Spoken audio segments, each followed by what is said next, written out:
नमस्कार बच्चों, कैसे हो। हम आज हिंदी कक्षा का पाठ पढ़ने वाले हैं। पाठ का नाम है वारिस कौन। विभा रानी ने प्रमुख कहानी यहाँ पर बताई है। उनके चल खुसरो घर अपने, मिथिला की लघु लोक कथाएँ, गोनू झा के किस्से, कहानी संग्रह, अगले जन्म मोहे बिटिया न कीजो, नाटक, समरथ, कैन, द्विभाषी हिंदी अंग्रेजी का अनुवाद, बिल टेलर की डायरी आदि प्रमुख कृतियाँ उनकी प्रसिद्ध है। उनका बहुआयामी प्रतिभा की धनी विभा रानी हिंदी व मैथिली राष्ट्रीय स्तर की लेखिका है। अपने कहानी, गीत, अनुवाद, लोक साहित्य एवं नाट्य लेखन में प्रखरता से अपनी कलम चलाई है। आप समकालीन फिल्म, महिला एवं बाल विषयों पर लोकगीत और लोक साहित्य के क्षेत्र में निरंतर काम कर रही हैं। प्रस्तुत गद्य संबंधी संवादात्मक कहानी के माध्यम से विभा रानी ने कहना है कि हमें उत्तम फल प्राप्त करने के लिए समय और साधनों का सदुपयोग करना चाहिए। जो ऐसा करता है वही जीवन में सफल होता है। चलो तो फिर वारिस कौन ये कहानी हम देखते हैं। सुनोगे ना? सुनो। एक राजा था, उसके 4 बेटियां थीं। राजा ने सोचा कि इन चारों में से जो सबसे बुद्धिमती होगी उसी से ही अपना राजपाट सौंपेंगे। इसका फैसला कैसे हो, वह सोचने लगा। अंत में उसे एक उपाय सूझ गया। उसने एक दिन चारों बेटियों को अपने पास बुलाया, सभी को गेहूं के 100 दाने दिए और कहा, इसे तुम अपने पास रखो। 5 साल बाद मैं जब इन्हें मांगूंगा तब तुम सब मुझे वापस कर देना। गेहूं के दाने लेकर चारों बहनें अपने कमरे में लौट गईं। बड़ी बहन ने उन दोनों को खिड़की के बाहर फेंक दिया। उसने सोचा, आज से 5 साल बाद पिताजी को गेहूं के इन दानों की याद रहेगी क्या? और जो याद भी रहा तो क्या हुआ, भंडार से लेकर दे दूंगी।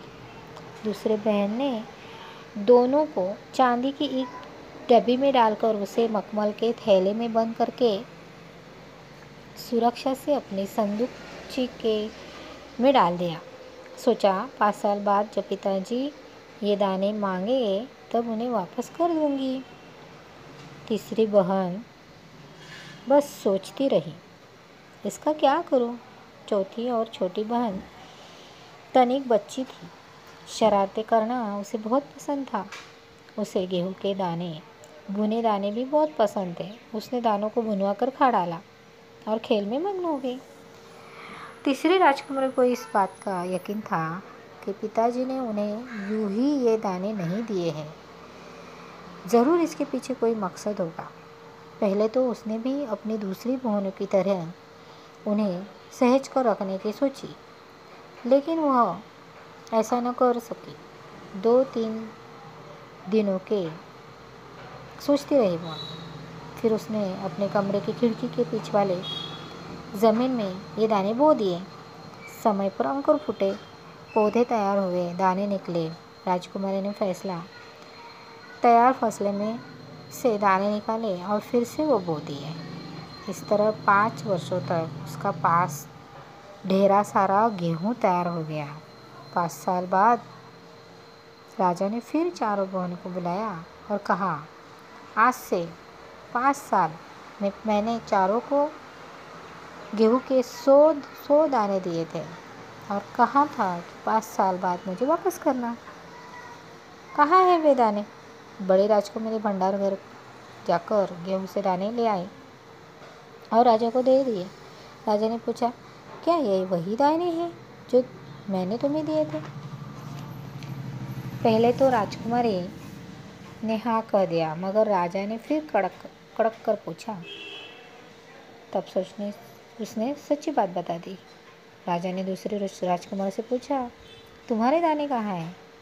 दूसरे राजकुमार ने अपने संदूकची में से मखमल के खोल वाली डिब्बी उठा लाई, जिसमें उसने गेहूं के दाने सहज कर रखे थे।